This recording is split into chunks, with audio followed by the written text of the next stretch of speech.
Olá a todos, sejam todos bem-vindos a mais um episódio do Simétrico Talks. Eu sou o Bruder Torres. No vídeo de hoje nós vamos falar sobre um tema bastante interessante, que é por que é que somos pobres? Por que é que Angola é pobre? Por que é que outros países são ricos? Né?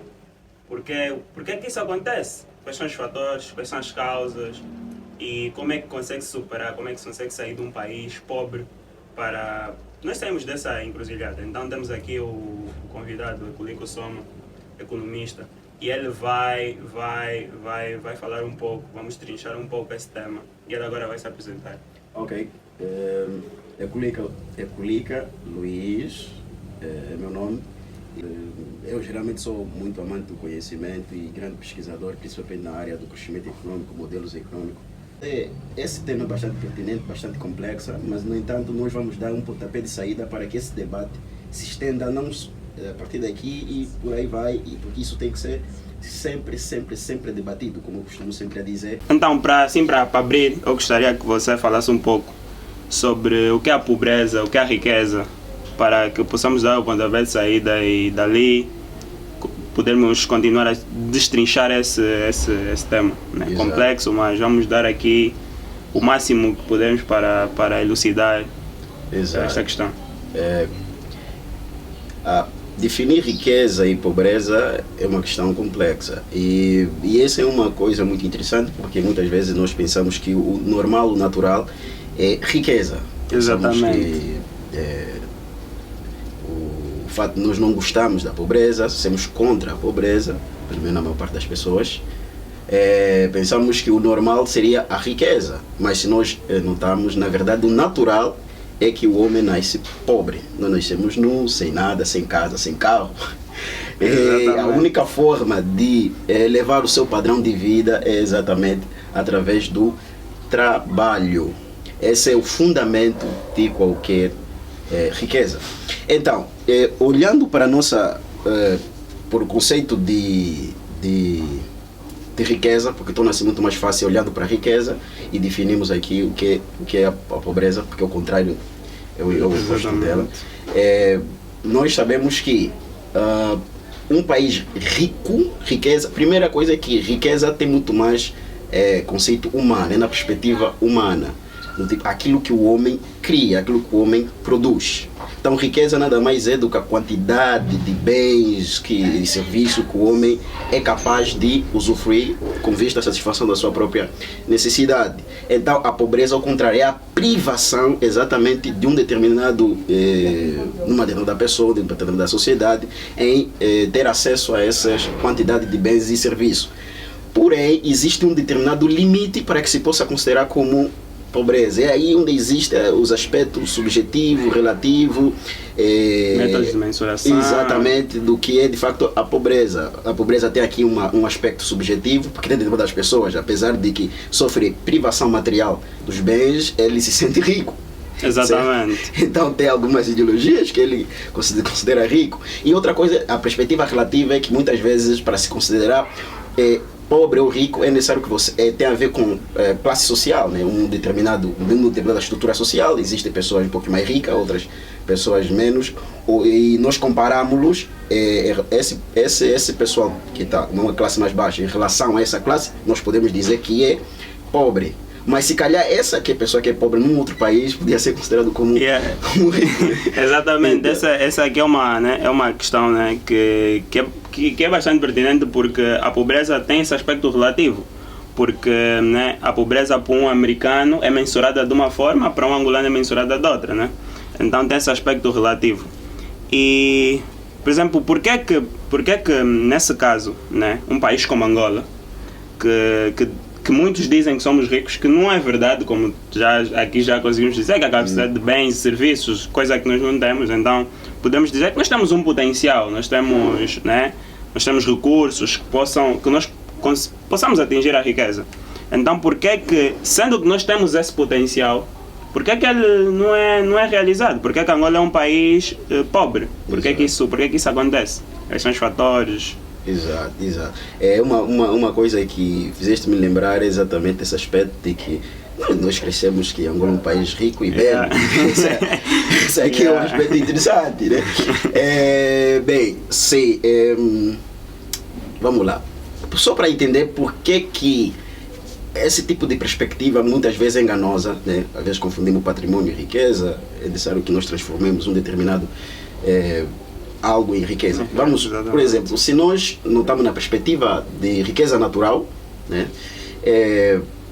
Íamos chegar a uma conclusão um pouco absurda, porque se nós recuarmos nos tempos mais idos, podemos verificar uma coisa. Se eu perguntar ao Buruders, em termos natural, nós, agora, assim, estou falando do ponto de vista da humanidade inteira, em termos natural, nós somos mais ricos atualmente ou somos mais pobres?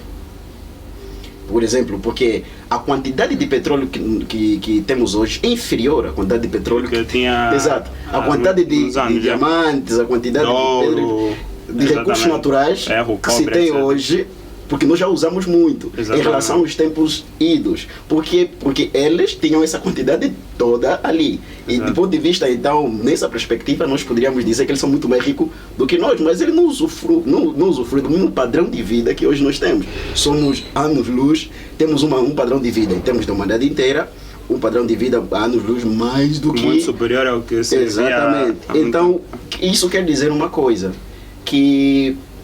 Então, qual é a diferença essencial que fez com que nós hoje usufruíssemos de um padrão de vida muito superior em relação aos nossos antepassados? Podemos resumir isso aqui e sintetizá-lo numa única coisa, num único elemento: conhecimento.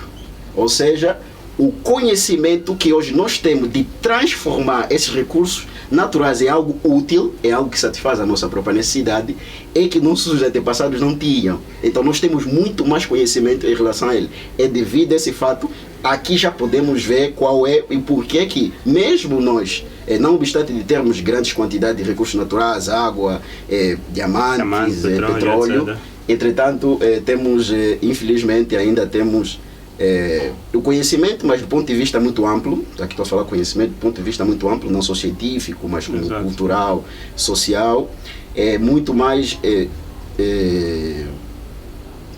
baixa em relação a outros países que usufruem de um conhecimento, de um arcabouço teórico ou de conhecimento que lhes permite então transformar estes recursos. Aliás, porque essa questão já vem de Adam Smith, né? Aliás, o que inaugura exatamente a ciência econômica é exatamente explicar por que determinadas nações são ricas e por que outras são pobres. E por que, por exemplo, né, hoje nós temos, digamos, esse conhecimento do ponto de vista científico e tal, e essa mistura com a globalização, nós conseguimos perceber como é que eles conseguiram transformar esses bens e serviços, como é que eles conseguiram sair de um país pobre para um país rico. Nós conseguimos pegar os exemplos, conseguimos ter exemplos. E por que diante desses exemplos que nós temos, né, sabemos, não, esse país, com esse conhecimento, com essa capacidade, com isso, conseguiu transformar a riqueza potencial, ou seja, a riqueza natural, como tu decidiste usar, né, como tu usaste, para conseguiu transformar isso para uma riqueza material, né? Por que é que nós não estamos a conseguir fazer essa transformação? Exato. Ora bem, vamos lá.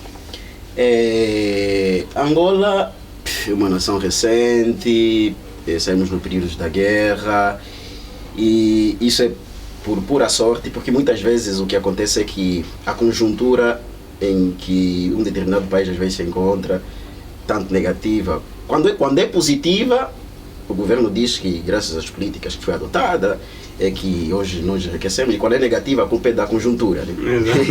Então é interessante isso.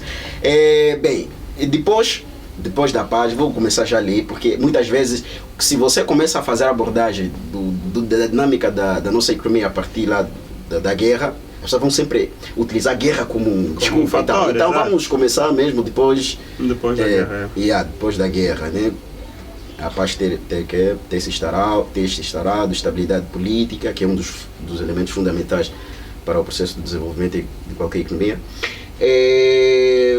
Aconteceu que os Estados Unidos invadiram Iraque, sabe que Iraque é o centro do petróleo, e nessa mesma década, né, que é a primeira década do século XXI, acontece que as economias do leste asiático, comandado pela China, começam a crescer a todo vapor e começaram a demandar muita energia e especificamente petróleo. Isso fez com que os preços do petróleo disparassem e parece sorte, mas naquele período também descobre-se, para além do que já tínhamos, descobre-se várias outras reservas de petróleo. Exato. E isso foi aquilo aí foi uma festa que não vale a pena. Então, só que nós estávamos saindo de um período da guerra, então a nossa estrutura produtiva estava destruída. Exato.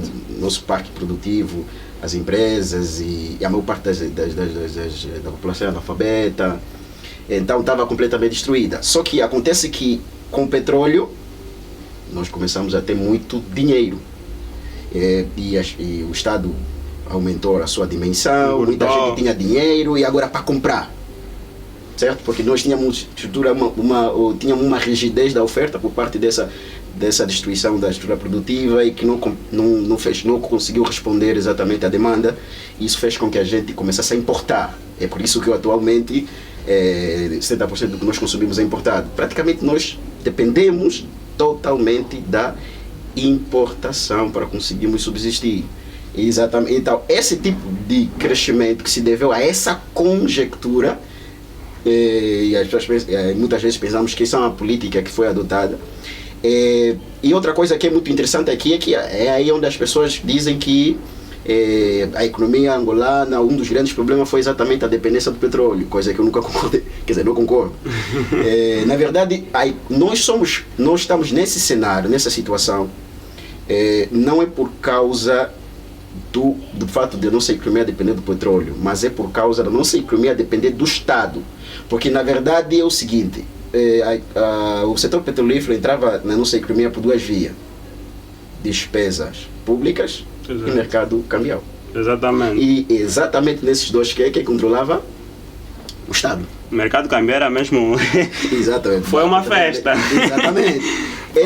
Essas vias que quando entrava para influenciar os outros, é aí onde tinha, digamos, como posso dizer, onde estava o vício, que a água não passava muito bem por esse canal, né? Então, a forma como se foi utilizado as receitas que era proveniente do petróleo é que fez com que nós estivéssemos nessa condição. Não é exatamente o petróleo, aliás, teremos ser injusto com o setor petrolífero. Graças a ela nós temos esse pequeno padrão de vida, né?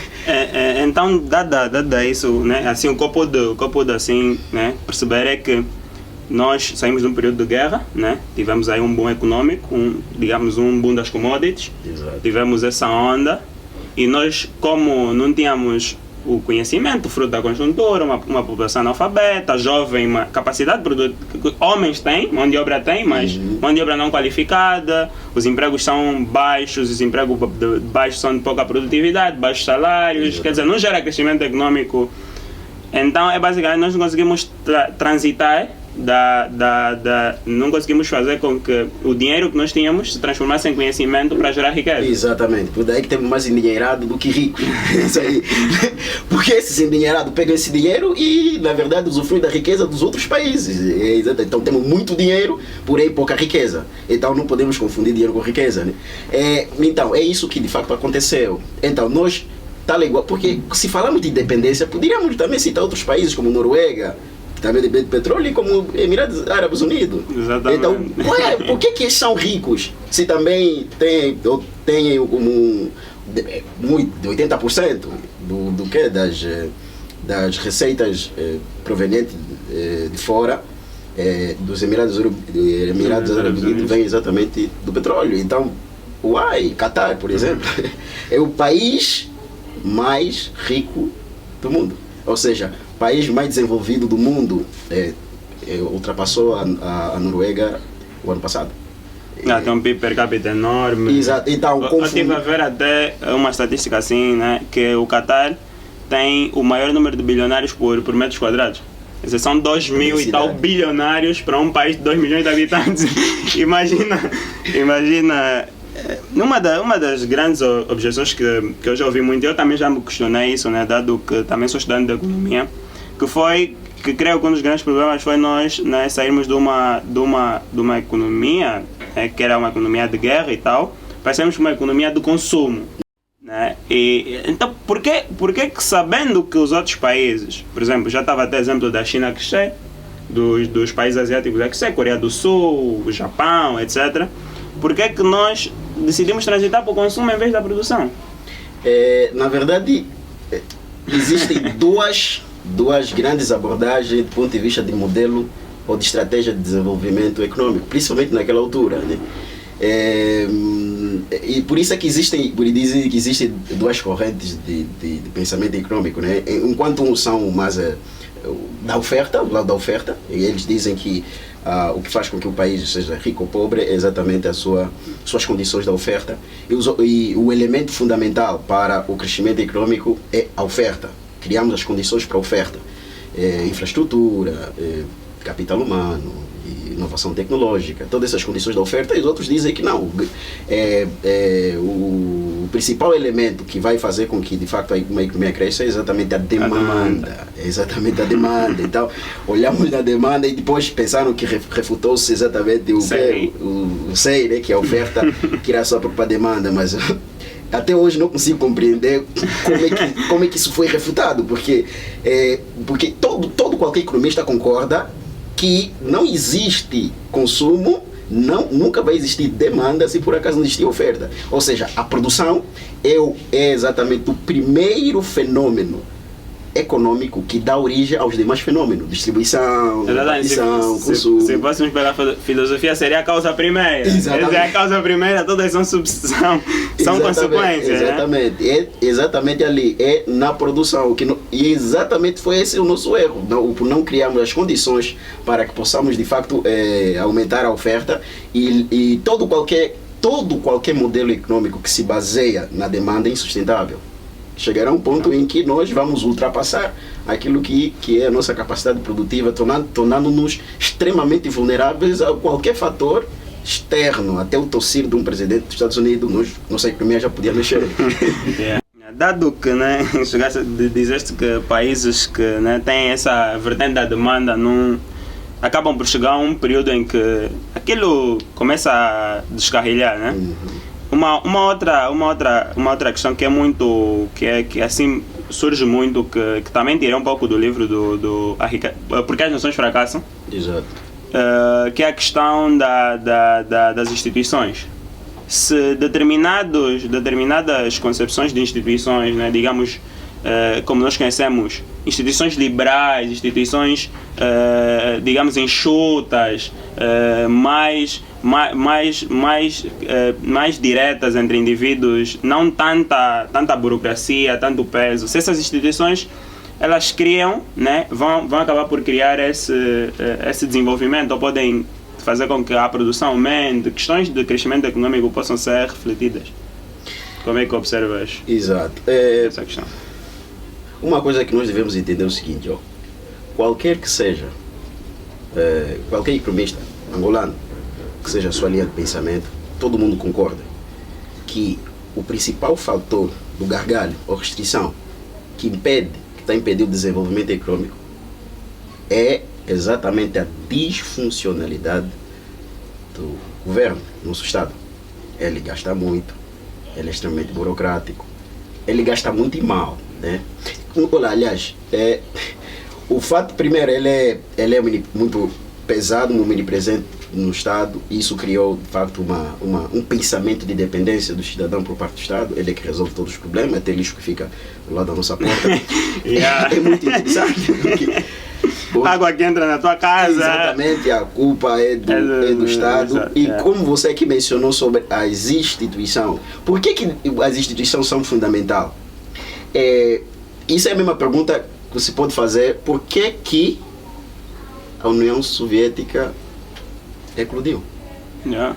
Porque, obviamente, olha, na fase em que ele começou com bastante força, porque é a força, né? Foi uma industrialização à força, obrigado as pessoas a sair do setor no setor industrial, e a economia estava crescendo. Inclusive, um grande economista, Paul Samuelson, dizia que ele ia ultrapassar os Estados Unidos. Só para tu ver.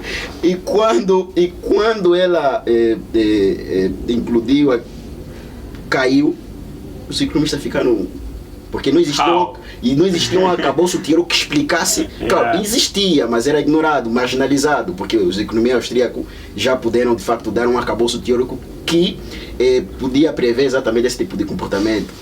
Por aí, por exemplo, von Bauer, já em 800 já falava sobre a impossibilidade do cálculo econômico do Mises, exatamente. Então foi marginalizado, certo? Exatamente. Então, pelo menos a maioria dos economistas concordam que o que fez exatamente o socialismo, ou pelo menos mais especificamente podemos dizer, a União Soviética não dá certo, é exatamente as instituições, porque são as instituições que estruturam o sistema de incentivo para que as pessoas possam criar riqueza.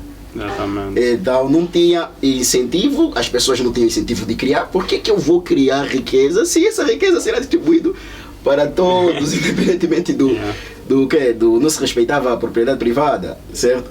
Então, pelo menos é isso que é. É por isso que costumo dizer, muitas vezes eu já houve uma determinada época em que eu achava que o angolano era preguiçoso, o angolano é desonesto, o angolano é corrupto, o angolano não sei o que. Mas a questão é por que nós adotamos esse tipo de... Exatamente, por que nós temos esse tipo de comportamento? Exatamente o que forma a estrutura de incentivo, porque do ponto de vista da racionalidade econômica, o angolano é racional.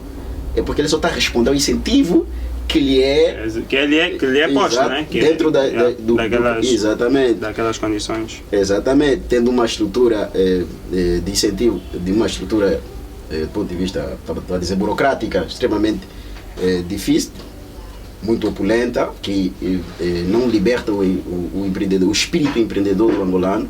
Temos, não tem, infelizmente, devido o endividamento, o financiamento de endividamento do Estado por parte do sistema financeiro faz com que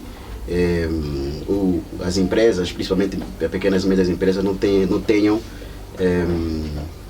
acesso ao mercado de crédito. Nós temos as infraestruturas precárias, água e luz, todas esses problemas que, por causa da falta de qualidade que tem institucional, faz com que a nossa reação, exatamente a forma de nós buscarmos a riqueza, porque existem duas formas de criar riqueza, né? Ou duas formas de enriquecer. Cada indivíduo tem duas formas de enriquecer. Ou você cria riqueza, fruto do trabalho. Exatamente. Ou você cria riqueza, cria algo que tem valor, que os outros desejam, ou você simplesmente transfere, ou rouba a riqueza que os outros criam. E só que nós entramos nessa aqui, de transferir riqueza através do imposto, roubo, corrupção, economia de compadrinho.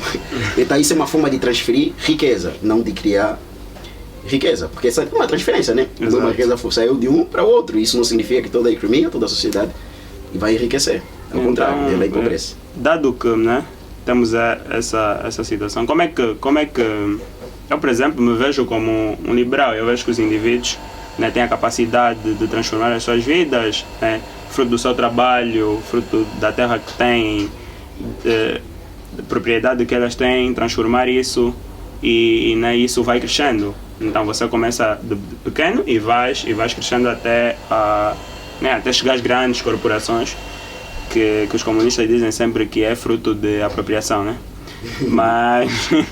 Mas o que eu gostaria de saber, como é que os indivíduos, as empresas privadas, né, no nosso caso em particular, podem trazer um poder de transformação, né, diferente daquilo que nós já estamos a ver. Porque nós temos um Estado, ele é gordo, ele é a típica caricatura daquelas vezes que aparecia nos jornais nas revoluções socialistas, do capitalista gordo com charuto a pisar o trabalhador. Exatamente, essa é a figura que nós temos do Estado, né?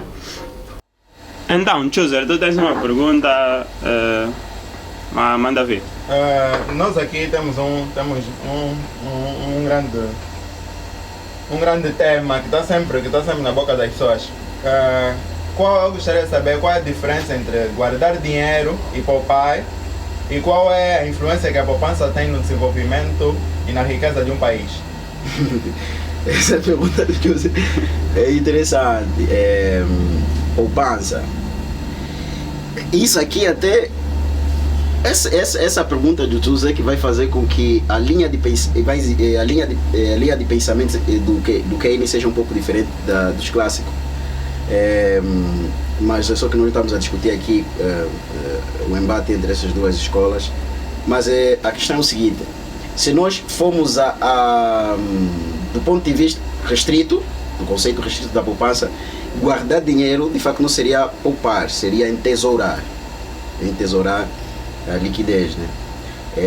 Entretanto, a poupança seria exatamente aquele valor que é canalizado para o investimento. Ok? Então, por isso é que nós, por exemplo, nos modelos teóricos temos uma identidade, inclusive chamamos identidade, mas não relação de igualdade, que é a poupança tem que ser sempre igual a investimento, porque não existe investimento sem poupança.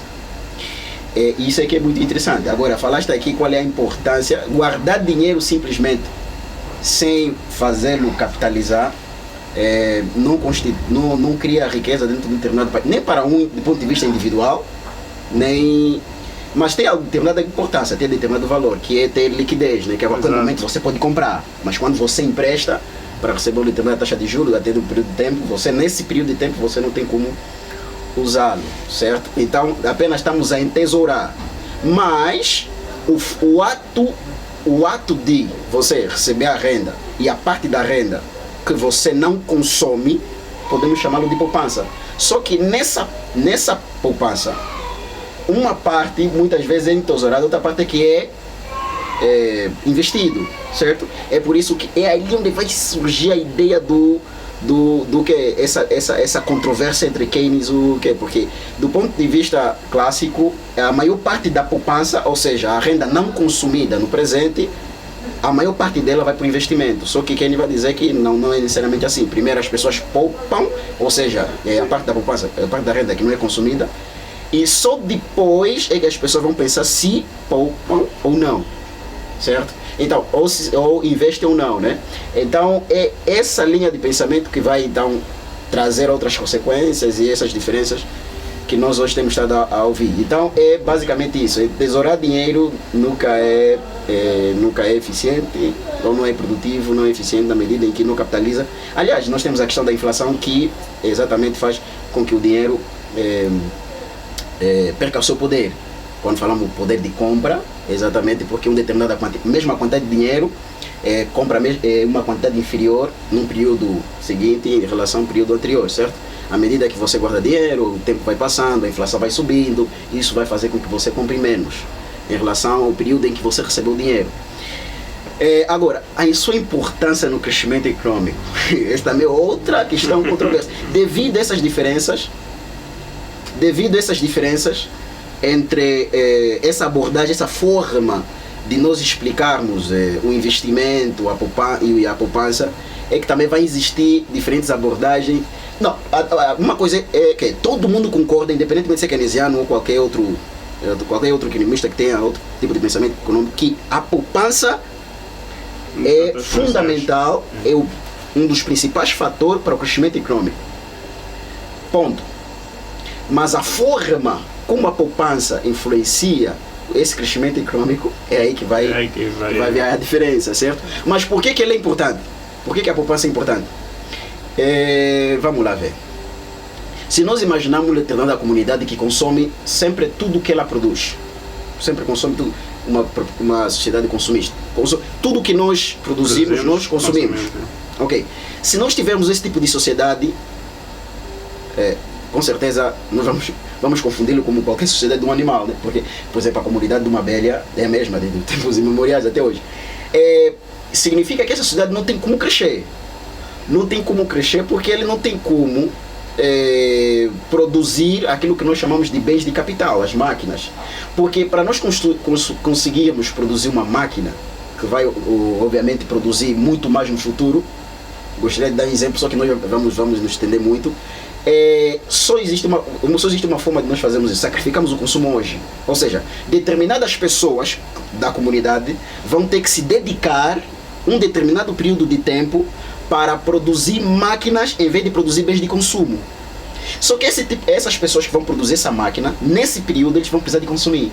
Então quer dizer que tem determinados outros indivíduos que vão ter que sacrificar o seu consumo para uma parte dela sustentarem as pessoas que estão a produzir a máquina nesse período de tempo.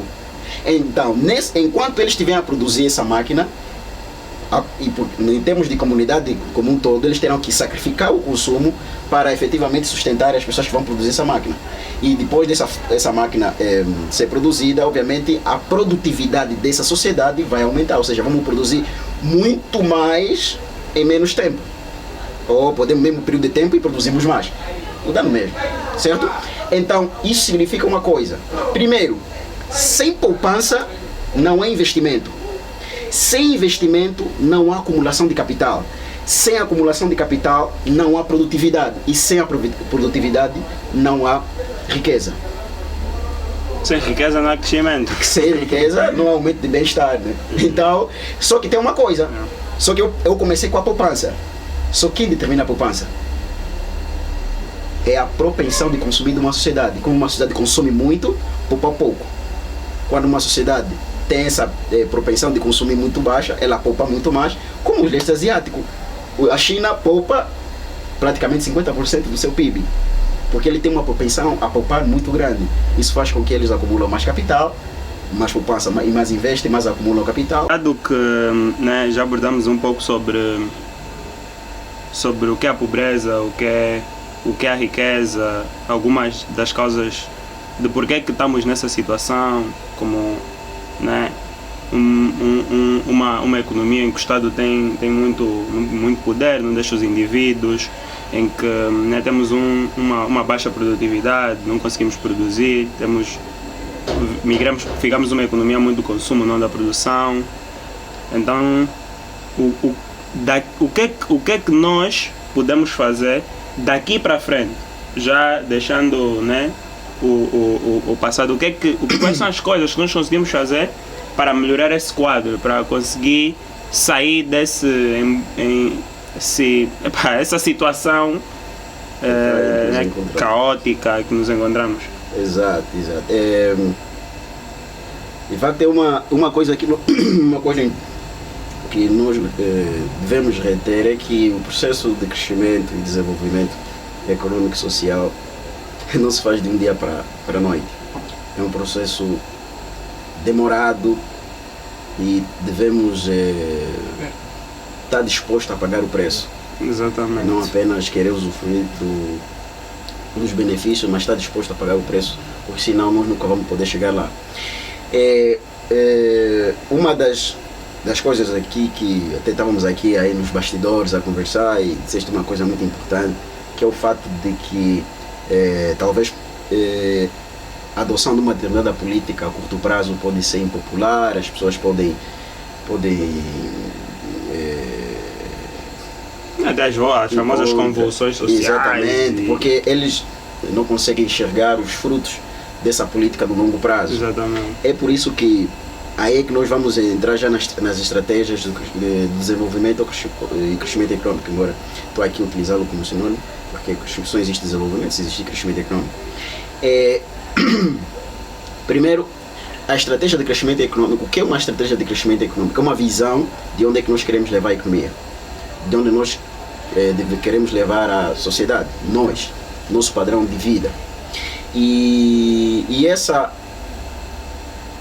estratégia de crescimento econômico tem as duas variáveis: onde nós queremos ir e qual é a trajetória que nós devemos percorrer para atingir aonde nós queremos ir, certo? Então, nisso existe uma coisa extremamente fundamental. Temos que convencer, temos que encontrar um meio de que possamos todos juntos irmos por este caminho. É aí onde existe um problema, é que as pessoas têm visões de mundo diferentes, por causa de diversos fatores, como as experiências de vida, temos valores diferentes, temos crenças religiosas diferentes, e por esse fato nós vamos ter a percepção sobre a estratégia do desenvolvimento econômico diferente. Uma das variáveis extremamente fundamental quando se trata de estratégia de desenvolvimento econômico é exatamente definirmos quais são a trajetória que nós definimos como as metas, os instrumentos, os agentes que vão então catalisar e catapultar vão na linha da frente para o desenvolvimento econômico. Tem uma coisa muito que é importante, que muitas vezes nós não percebemos quando estamos no processo de crescimento econômico. Primeiro é que determinados setores é que começam a desenvolver primeiro, ou determinadas regiões, ou determinadas empresas. E essas empresas que vão servir, então, vão na linha da vanguarda e vão então carregar os demais setores, demais regiões para o processo de crescimento econômico. E, por exemplo, no caso da Angola, que setor assim? Por exemplo, é por isso que eu disse que o problema não era setor petrolífero, porque é assim que acontece o processo de crescimento econômico. O problema era como é que nós não conseguimos, ou até hoje não estamos a conseguir, fazer com que o setor petrolífero então carregue ou influencie de uma forma muito mais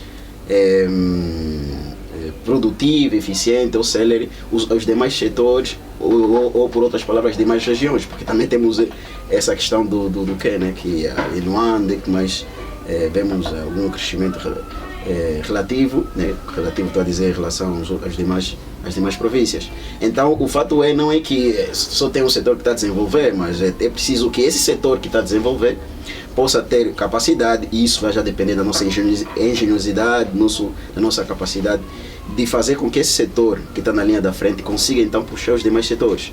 Tal igual como tem acontecido com diversos países que tiveram esse processo de crescimento econômico e têm tido. É só nós analisarmos modelos, por exemplo, da Coreia do Sul, porque são quatro.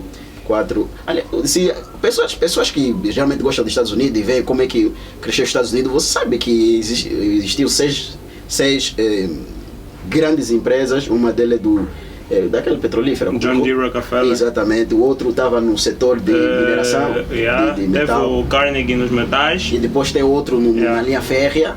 Exatamente. E são essas grandes empresas então que criaram diversos empregos, que fizeram com que outros demais setores se desenvolvessem.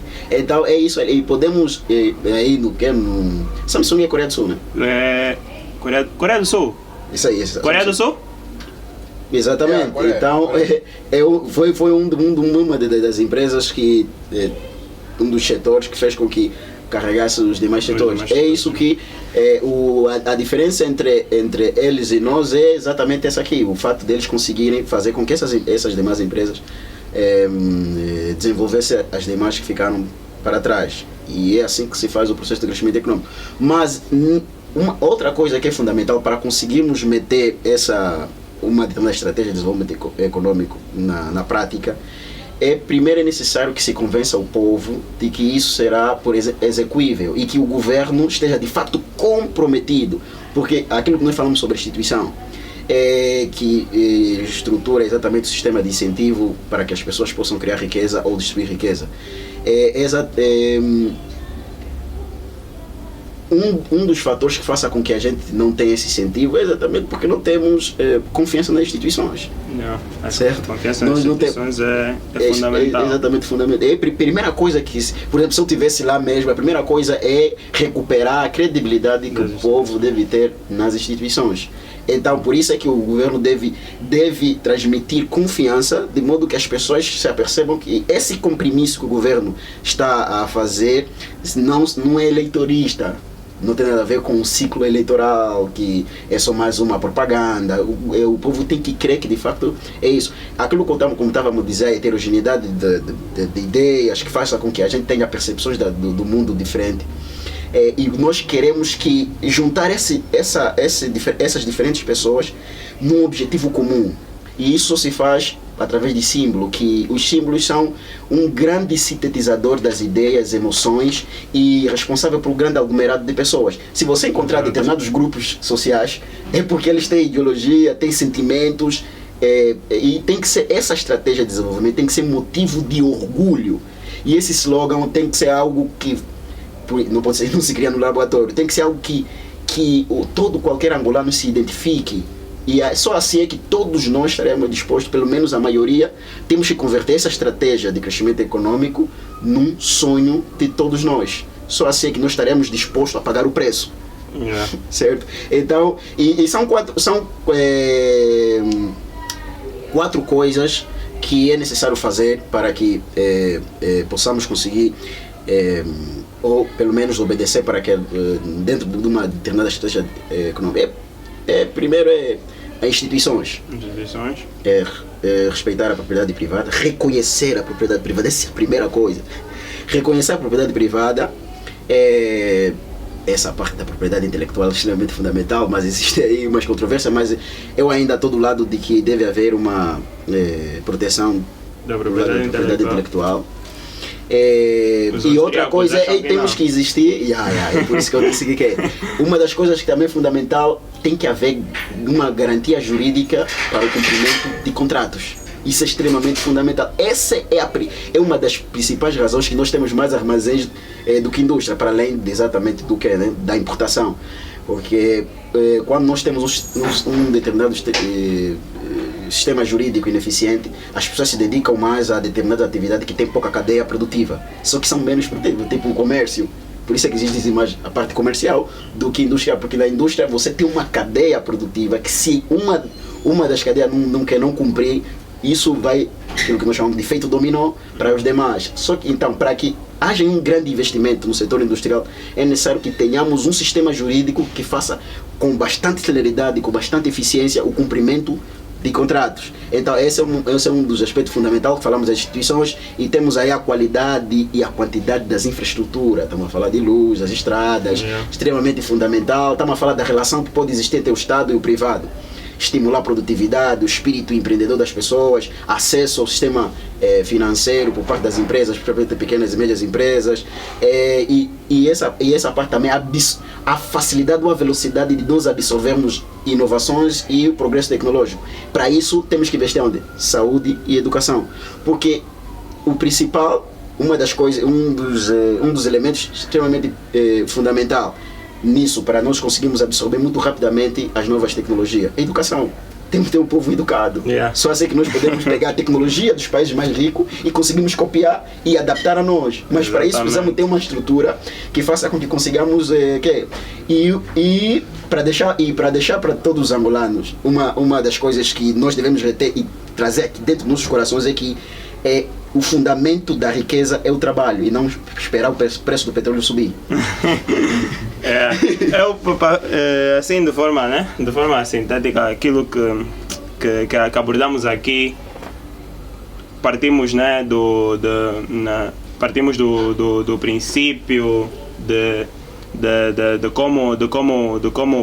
como, né, a riqueza, como é que é a pobreza, como é que sofrem as transformações, porque é que o trabalho humano é o catalisador da riqueza, a importância da educação, e elencamos fatores que fazem com que, né, demonstraram porque é que nós somos pobres, né? Alguns fatores por que nós somos pobres, é enorme, não daria tempo para fazer no período que nos propusemos a fazer, seria aqui muito mais horas para isso, mas eu acho que conseguimos a certo ponto chegar àquilo que nos propusemos, que é explicar um pouco de porquê que somos pobres, desmistificar aquela coisa de que a riqueza né, petróleo no solo ou coisas parecidas. Se você não tem capacidade, como a Colica disse no fim, se não tem capacidade de transformar, né, que a riqueza é o trabalho e não por si só, porque se fosse assim todos os países seriam ricos, né? Tipo, a natureza por si só tem as coisas, nós é que vamos à busca dessas coisas. Então, sermos capazes de por via da educação, por via das infraestruturas, por via das instituições, né? Por via das instituições, para nós conseguirmos sair desse embrulho que nos metemos. Assim, para fechar, eu gostaria de fazer um joguinho meio polêmico. É só se você vai de um lado ou não. Então indústria ou serviços. Se fosse para escolher para ser um catalisador, seria indústria ou serviço. Não precisa justificar. Se não precisa justificar, não precisa justificar, é mesmo para fechar, para deixar. Indústria, obviamente, indústria. Tem valor agregado. Liberalismo ou keynesianismo? Isso aqui é pergunta que se faz. Liberal puro. Damos aí uma entre Adam Smith ou Stuart Mill? Não, obviamente é das Smith, eu estou terminando. Mises ou Hayek? Não, você tá... Olha, esse aqui é difícil. É porque é que os dois têm algo diferente, mas é que eu gosto, quer dizer, que um tem uma particularidade que eu gosto e o outro tem a outra particularidade, então fica muito difícil. Tá bom, assim, para fechar, um livro que indicarias para qualquer pessoa, do baixo ao mais alto nível, mas tu indicarias assim, economia. Economia. Pode dar dois. Para iniciar e para quem já tem um ligeiro domínio. Assim, para a vida, tipo um livro que você sabe, não, é bom, independentemente do ponto de vista econômico. Do ponto de vista econômico. Do ponto de vista econômico, com certeza é Economia Básica de Thomas Sowell. Essa aqui, quando eu li... Profundo. E... Profundo. Mais técnico, que um estudante de economia deve ler ou deve ter no seu repertório. Se realmente gosta de ler, tem que ler Ação Humana de Ludwig Mises. Agora, se quiser realmente entender sobre liberdade, eu acho que tem que ler aqui o camarada Hayek, O Caminho da Servidão, e o seu livro O Fundamento da Liberdade.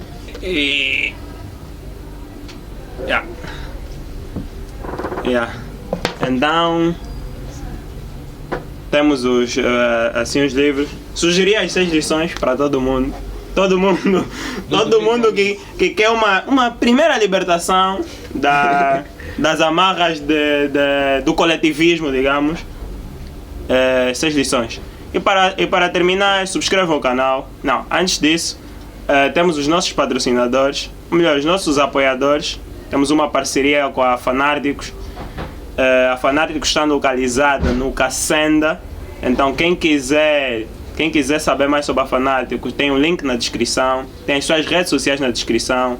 Temos aqui o espaço. Quem quiser também gravar, fazer fotografias, fazer um programa como o nosso, tem a Fanáticos. Então visita a Fanáticos, venha fazer parte. É fantástico. Vão gostar. Vão gostar imenso. Então tem o link na descrição. Vão para o link na descrição. Tem as suas redes sociais, tem o Instagram, tem também o WhatsApp, tem o Facebook. E hoje estou aqui, né, sozinho, mas temos o Júzer da Silva e o Telmo Pires. E é isso. Subscrevam o canal, partilhem com os amigos. Convidem pessoas a virem assistir esse vídeo. Quem quer saber mais da economia também, sigam as redes sociais do Ecolica. Ecolica, o Soma, no Facebook. Análise econômica, também uma página sobre economia. E e-book, que é do meu estabelecimento comercial. Então, visitem. E também o Ecolica é chamado do Libertador. Então, venham visitar. Subscrevam o canal, deixem um like, partilhem com os amigos. Eu sou o Bruder Torres. Sigam-me nas redes sociais, sigam as redes sociais. E é isso, mais um episódio do Simétrico Talks. Muito obrigado por todos que chegaram até aqui e foi!